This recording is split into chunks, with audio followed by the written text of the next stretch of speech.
Okay. Okay, fantastic. So looks like we've got all our recordings happening, recording here on Zoom, and we are setting up live on Facebook. I never like to have that one open because I always find it distracting. But last week I learned the lesson. I missed a whole bunch of comments that were happening live. So I'm going to leave it open, distraction or not. So, hey, Lori, Okay. how are you? I'm good. How are you doing, Carol? Good, good. Welcome to EmpowerHub. Today is January 29th, 2024. And today we are going, so through the month of January, we've been strategically talking about creating your 1-year plan, right? What strategic pieces do you want to input into your business this year? Last week we had a hot seat. Twyla came on and we were able to help her create a strategic plan or create a plan, right? Now, what I want to talk to today is how do we decide what needs to be implemented right away and what can wait? So we're looking at it from a very strategic point of view. So I'm going to ask you, so right now, you are a hypnotherapist in your day job, right? And you are also building a program around equine field facilitation. Now, I know because the equine piece is seasonal, we're not doing anything this time of the year. And just a heads up to everybody that Lori might have to leave partially through the call today, but that's okay. So when you look at your business plan for 2024 for the equine field facilitation, what do you look at as far as priority and importance of the pieces to get in place first, compared to the stuff that can wait? How do you make that work for you? Well, I sit back and look at, roughly where I want to be and when I want to start sessions. And this year, hopefully we're going to be able to rock on. So right now the priority is to get some marketing pieces together so that I can start really promoting the fact that the equine therapy piece is here, but also in that marketing piece and getting the information out there is to be in contact with the different organizations, First Nations organizations here in town, as well as other counselors and other therapists, to let them know that this is available to them and to their clients if they're so inclined, because there's not really a whole lot of information out there about what equine therapy is. So that's the stuff that I'm working on right now with the view to the future. So I've already got a couple of programs or ideas for workshops, if you will, set up to start as soon as we can get out there with the weather. And God knows, with it being as warm as it is right now, it's really tempting, but it's not safe. So just with the ice and everything. And we were out with the horses yesterday having some massage work done on the old boys. And it was nasty. And today is even worse. So it's like, okay, we can't do anything as much as now I want to do it, right? So as a strategic piece, you have identified that part of what you need to do is actually educate people on what the field facilitation program is about and what they can expect and what the outcomes are, which is way different than if you're going to a bookkeeper, right? Yeah, Generally, absolutely. people have a good idea of what's involved when you go to a bookkeeper, right? You bring them your receipts and you get a profit and loss and a balance statement. Right? Yeah, exactly. But what you do is so much more than that. So let's go with the education piece. Okay. Because yes, there's marketing, and yes, we plop it on our timeline, and we have ideas around kind of what the time frames are on that 2 months before we start here. So there's a couple things I want to ask you. So let's look at the education piece. From a very strategic point of view, what kind of pieces do you feel as though are important to really bring to the forefront when we're talking about the education component around teaching your potential clients what an afternoon or a weekend retreat opportunity is with you and the horses? Okay, well, that's something I'm actually really struggling with at this point in time, because, as you know, but most people don't, is that it's very experiential. So it's trying to find the way to get that message about how experiential it is, and it's individual for every single person. The magic happens, there's no doubt, but how do I put that into words to move it forward so that people understand? And so right now I've got a couple of brilliant, well, I think they're brilliant because they look beautiful, PowerPoints that I've got that I can put together and either present as sort of a slideshow kind of thing to different people. But I'm also working on putting it together as a video and doing some online video education pieces that I'll put up on business pages on Facebook and social media, but also on YouTube, to just try to generate a little bit more interest in what's going on. And it's difficult at this point in time to get down and do any videos with the horses, because of our weather, and the footing is so uneven at this point. Yeah, there's But those definitely are a the pieces. seasonal and safety component to what you Yeah, do. and so to try and get those educational pieces around what it is you can experience, so I can take testimonials from some of the people that have taken workshops or worked with me with the horses, and really present that forward, move that forward as well, because really it's their words, not mine, about what they've experienced or not experienced with the horses. And I'm yeah, glad you mentioned testimonials because that would be a really important strategic piece in what you do as compared to a bookkeeper, right? yeah, Like we expect that a bookkeeper, you know, there's thousands of them that go through training every year. They have a certain standardized level of training. Not that you don't, yeah, you also have gone through your training protocols. But we have a better evaluation of what a bookkeeper would do. So from a strategic point of view, your testimonials are going to be really, really impactful. yeah. So again, looking at the strategy of it, how do you reach out to clients to get those testimonials, knowing that they're such a vital part of creating interest in your programs? Well, reaching out and asking for them at the time, when I do the workshops, it's part of the package when I send people the registration packages, is knowing that part of it is that they have to, I'm asking them to please submit a testimonial. And if they're participating free, to come and just help me out and see what it's all about, I tell them that they must do a testimonial. Right. So that's for the workshop pieces. When I'm doing the one-on-one therapy pieces, I'm not talking to my clients and asking them for testimonials, because a lot of them are coming for some really deep-seated, deep-rooted issues that are far too personal, and I understand that totally.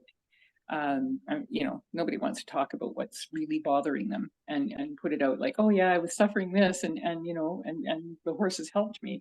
Well, that's not going to be very detailed or very not very kind to them. Let's just put it that way. So I never push that kind of thing, but the workshops I absolutely do. It's like, okay, you've been here, you've experienced it. What did you experience? Can you please write that down? Just give me a paragraph, give me a sentence Right. of what it is you experienced. Do you also, and I'm just out of curiosity, do you also ask them if it's okay if you record them? So, if we're taking video, that it's okay to be recorded. Yeah, that's all part of the intake package, the registration package for workshops. Not so much intake for personal stuff, but for the workshop stuff, absolutely. And I did that last year. That was like the first thing, is like, will you be okay for me to be videotaping this, because I need to have stuff to put together? And everybody was more than fine with that. Yeah. And that was the two women's workshops that I did last summer. Yeah. Here's the thing. I know we're looking for the video footage. We're not necessarily looking for commentary on what's said, the intimate details. We're just looking to document the communication between the client and the horse. Okay, cool. So that's one way to look at strategy, right? Here's the box that I'm trying to fill up. What are all the pieces that go in the box? So can we look at strategy from a little bit kind of higher perspective when we look at your business as a whole, right? So a lot of my clients, as you know, I'm an international business coach and I focus. I have to go, Carol, sorry. Oh, you have to go. I have to go, yeah. Just say hi to Tom for me, and don't wrench your back moving your furniture. No, I won't. Okay. Bye-bye. Okay, take care. Bye-bye. Do you want me to kick you out? There we go. Okay, well, that's too bad that Lori couldn't continue on with us. But when we're talking about strategy, so Lori gave some really great examples on how to strategize around very specific topics in our business. In her instance, we were talking about strategizing on how to get all the components we need in order to put a information, an educational component out there around some workshops that she does. So on a bigger scale, on a more broader scale, right? As we're this CEO looking down at all the components of our business, how do we decide what piece, from our 1-year plan, which was part of the instructions here, 3-4 weeks ago, from our 1-year plan, how do we decide what to implement next, what to review or improve next in our business? So we can look at this from a couple of different ways. So first of all, we always want to know what's going to have the biggest impact, right? So for example, right now, if you're someone that's taking clients and your biggest time wasters right now are clients who who don't read your entire contract, right? Or clients who expect more than what you outlined, right? Clients who don't pay on time, right? All of these pieces. So if that's kind of your biggest problem right now, right? And poor paying clients affect our cash flow. So, from a top view down, we really have to look at our business as an entire ecosystem and understand, cash flow issues might come from clients who don't pay on time, and clients that don't pay on time are in our business because we've allowed them, right? So what we want to do is identify in our business, what thing can I look at or look after that will have the biggest impact on my business right now? So let's take that example. Let's take clients who are poor payers, they pay late all the time, and it totally affects our cash flow, right? So as a small business owner, we have cost of materials, we have operational costs, so costs of running your business. You might have payroll.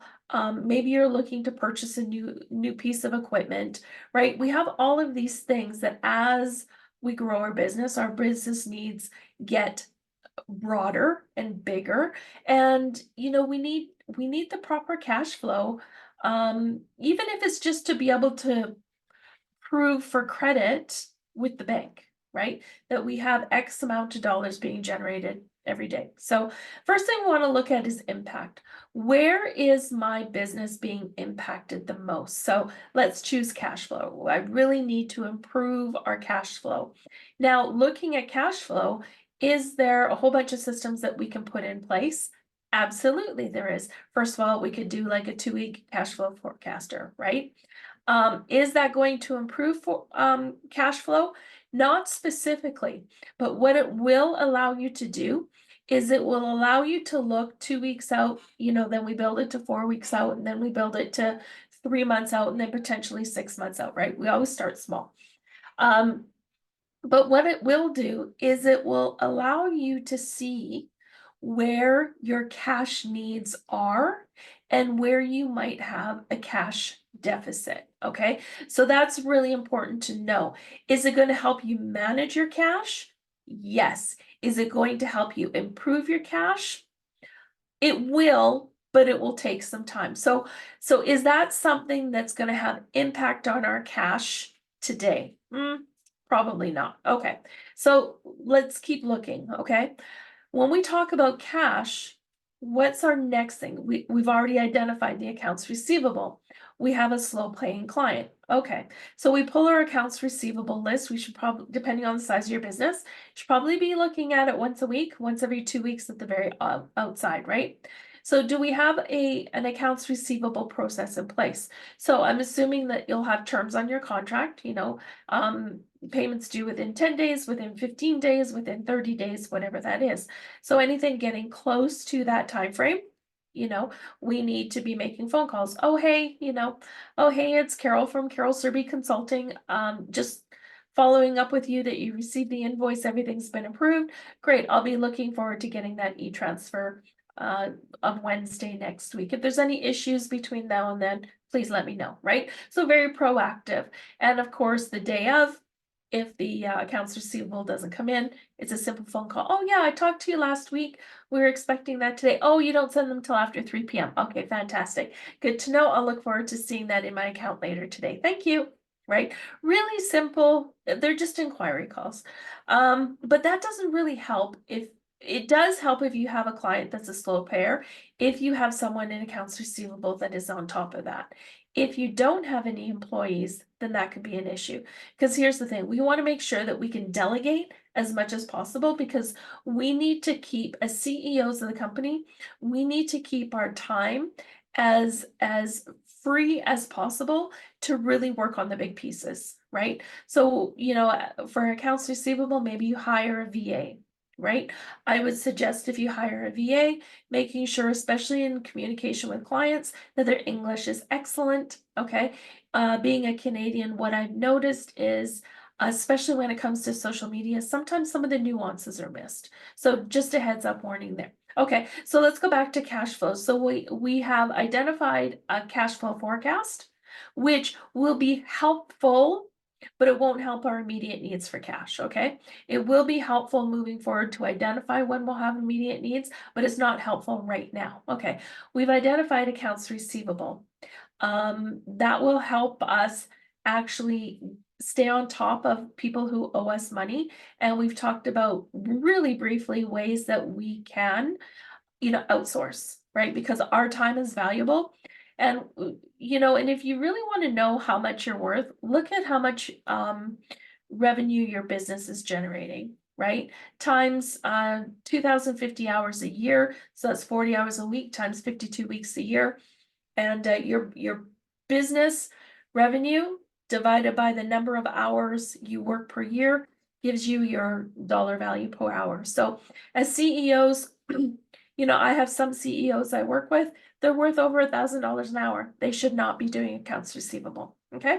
So it all depends on how big your business is. So the next question is, when it comes to cash flow and a poor paying client, ask yourself the question, how did that client get into my process? How did that client get into my systems? And I think you're going to be a little bit surprised at the answer, because the answer is that you allowed them. I'm going to say that again. The answer is that you allowed them. You allowed them into your business. Well, why did you do that? Right? No judgment here. We all do it. But why did that happen? Well, they said all the right things. Maybe they did. But did you ask all the right questions? Right? So when we're looking to work with a client, we want to make sure that we take some time with this client to make sure that what their vision is and what our vision is are compatible, right? If there's not compatible, then there's no point in continuing on and trying to force something to happen that's not compatible, and we've identified it right away. Does that make sense? Does that make sense? Okay. So how do we find out if they're compatible or not? Well, you're not going to just come out and say, hey, do you think you're compatible? They're going to go, what the hell are you talking about? Right? No, that's not going to work. Not going to work. But, depending on your industry, is there some very specific questions that you can ask? Right? So, above and beyond the, name, address, can I get your phone number you're calling me from in case the call drops? Right? Really simple. You need name, email address and phone number. Good. So if the call drops or something happens, we know how to get in touch with them. And I suggest that you create some sort of intake document, right? Where you start to systemize yourself and you ask the very same questions for every client that comes in. Ideally, when a client contacts your office, if you're the one as the CEO answering the phone, ideally we don't want them to know that you're the CEO. We want them to assume you're some kind of maybe an answering service or a receptionist or something like that. And here's the thing. If you find that taking these types of calls is a huge interruption to what you're doing, or maybe you run like a clinical kind of practice, like Lori's a hypnotherapist. If somebody phones her while she's in a hypnotherapy session, her phone's not getting answered.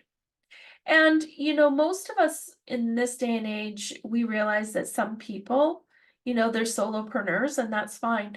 But if our clients think, if we put a big business presence out into the ethers and they call and they don't get an answer, that's a real disconnect in the communication, right? So there's nothing wrong for about $110 a month. We can get an answering service to do this exact next process.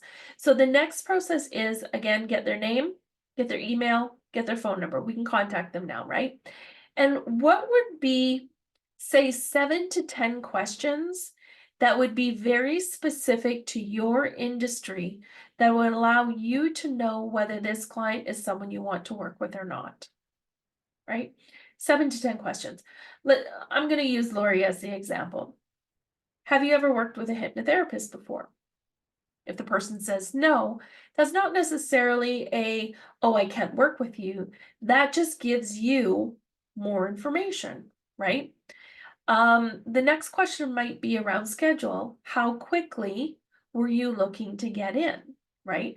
If the person on the other end says, oh, I'm in an absolute panic, I need to come in this afternoon, to me personally, that's a red flag, right? We're not talking about me personally, we're talking about your business and your experience. But if someone, again, using the hypnotherapy as an example, if someone phones me, and so first of all is super unaware that these types of appointments need to be scheduled in advance, probably not somebody I want to work with. Or that they're in such a state that they feel the need to get in that afternoon because, something's happening. Again, probably not somebody I'm interested in working with. The lack of awareness around boundaries and limits is a little, I don't know, leads me to be cautious. How's that? Okay.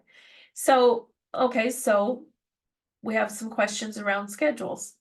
What do you expect? Like, what kind of outcome are you expecting? Right?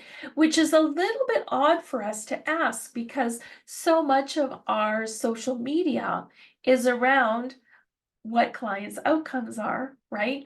So there's nothing wrong for us to understand what the client is looking for.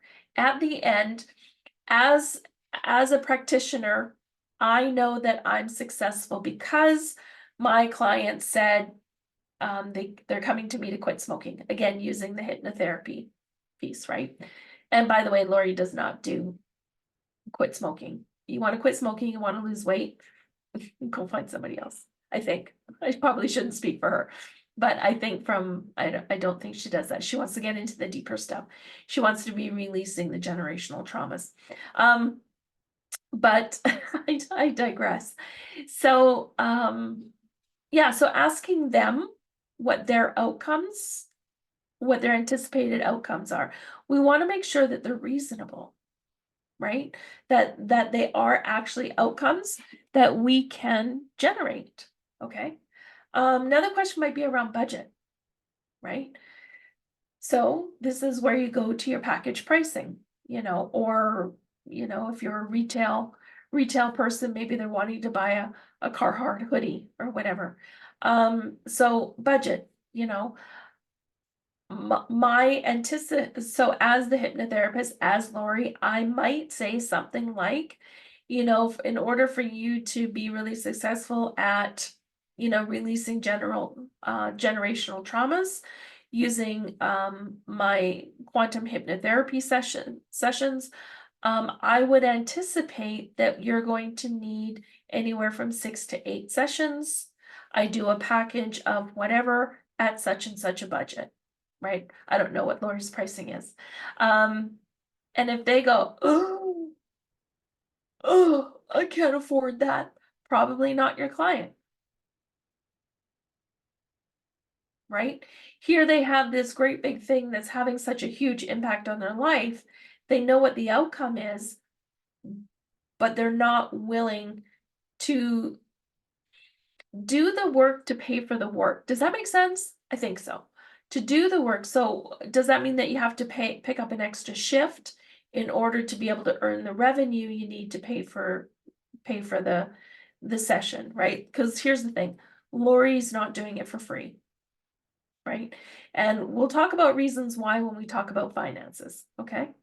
Okay. So Lori is not doing the session for free. So if the person has an immediate negative reaction to the pricing, probably not your client. Okay. And if they say, oh yeah, that's quite reasonable and great, when can we get started? That's someone that's probably your client. So what we've done now is we got their name, address, or name, email, phone number, right? We have an expectation, we have an understanding of what they're coming to us for. We have an understanding of what their outcomes are. We have an understanding that they can afford us.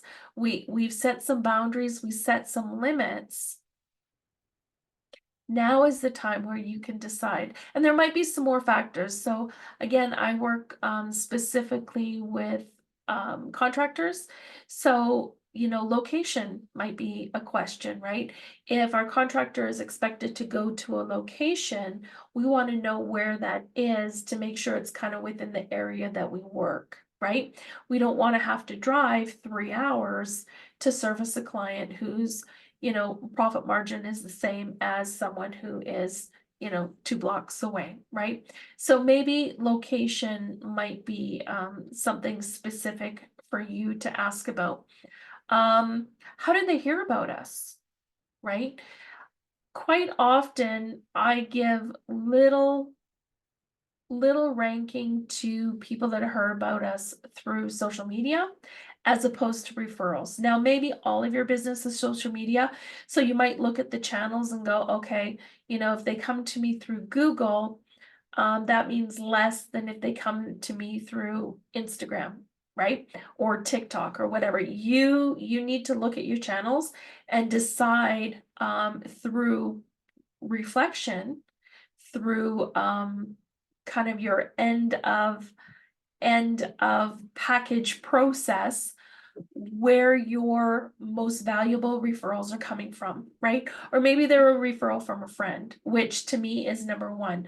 Doesn't mean that they're our ideal client, but because a friend, a client of ours has referred them, that to me actually puts them right up at the top of the list. And then we ask them all the other questions. So there's lots of questions that we can ask to even determine if this is somebody that we want to work with, okay? Just because somebody calls your office doesn't mean that they are your ideal client, okay? When we really start to filter our calls based on who our ideal client is, our cash flow and their ability to pay really goes down, right? I mean, our cash flow problems go down and their ability to pay or not pay in this instance, and how that affects our cash flow really goes down. So from the big CEO, you know, desk, right? Can you see how strategically thinking about a problem in that you're experiencing, a real bottleneck in your company? Can you see how strategically thinking about it and all the pieces that might play into that is really helpful? Now, so we've identified a few things, right? We've identified the cash flow forecast, which will help us manage future cash flow, but not necessarily here today.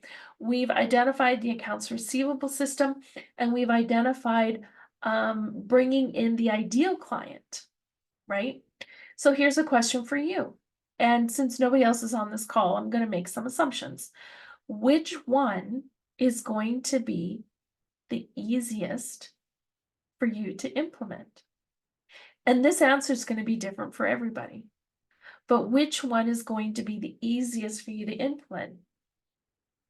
So it might be the jotting down a few questions in order to really start to target the quality of people that we want to work with. Okay. And that quality is going to be different from one hypnotherapist to the other. They're going to have different questions, different intakes, different process altogether. So what we want to do is we want to make it specific for you and your business. Okay. So leaving everybody else off the table. And so how difficult is it, using some of the examples that we talked about here today, to really start to identify who our ideal client is and to create a list that sits beside the telephone or, in your notes on your cell phone, where we can actually start to jot down these answers as our potential client is giving them to us, right? So now everybody that calls our office, we're looking at them through the same metrics, right? And maybe as we use this, maybe the metrics will tweak a little bit, or maybe we'll find another question that we want to answer, and that's all part of the process as well. So what is going to be the easiest piece that we have confidence implementing? And it's going to have the biggest impact in the shortest amount of time, right? So if you've decided that it's filtering clients, and we're just going to continue on with this example, okay? If you've decided it's filtering clients, I want to make sure that you have confidence implementing it. And so it's about going to your receptionist, or it's about going to your phone service, right? Your answering service, and making sure that everybody's asking the same questions, right? Or maybe it's on the back end of your website. Maybe you have an intake form. We need to make sure that the questions are there as well, right? So we've decided that this is going to have, we're going to have confidence in implementing it, and it's going to have impact in the business. So the third thing is ease. So this is what we call the ICE acronym, right? We want impact, we want confidence, we want ease. And maybe somewhere along the lines, maybe we stumble and we're like, oh man, this isn't quite as easy as I thought it could be. Okay. When we're talking about solving problems in our business, we always want to talk about the boulders, the rocks, right? The pebbles, the sand, the water, right? So when we come up against something that isn't as easy as we thought it was going to be, it's probably because you're trying to swallow a boulder rather than a pebble, right? Or, if we want to use a stair analogy, we're trying to do 4 stairs instead of 1 stair. So if it's not easy, maybe we cut it back to 2 questions or 3 questions, and we see how that goes. Is that easier, right? How do we remember to use these questions when someone calls? Well, you put them in a place where it's just bloody well obvious, right? The thing is, those types of things, that's a culture thing, right? That's a culture thing. If we're getting employees that are forgetting to use this document to intake clients, that's a culture piece. Okay, so that's something entirely different. That's an employee that's not on board with what we're doing and how we're doing it. And that's a completely different conversation. So we're looking for impact, we're looking for confidence, and we're looking for ease. We're looking from big picture, looking down, seeing where the bottlenecks are, and looking at all the opportunities surrounding that bottleneck to identify what thing we can do immediately to release some of the flow. Now here's something that might be a bit of a surprise to you. Sometimes, most of the time, it's the CEO themselves. The CEO themselves have such a grip on the business and how it's run, and they haven't empowered their teams to manage the systems themselves, that it's actually the CEO that's the bottleneck. So let's not forget to look at ourselves and our impact and our ability to allow the business to move forward and grow and prosper in a very strategic way. Okay, okay. Did that one hurt a little bit? Maybe, it's okay, it's okay. Okay, so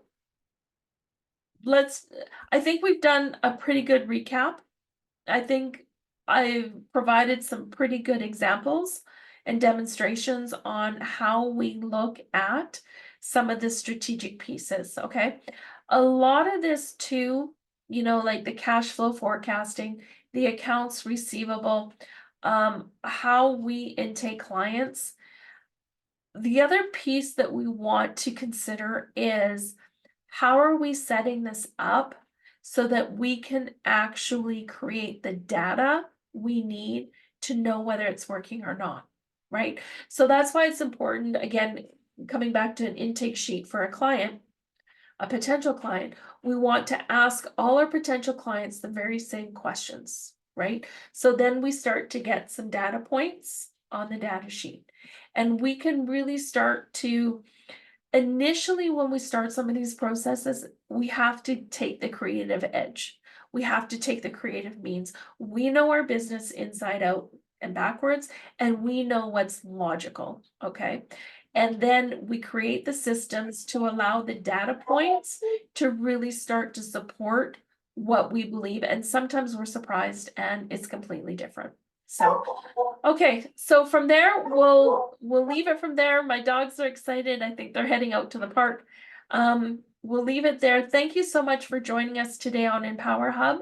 I hope that what we talked about today is helpful to you in your business to really look at how to strategize and plan around bottlenecks in your business, and even how to look at your 1-year plan and decide what is the next piece I need to implement.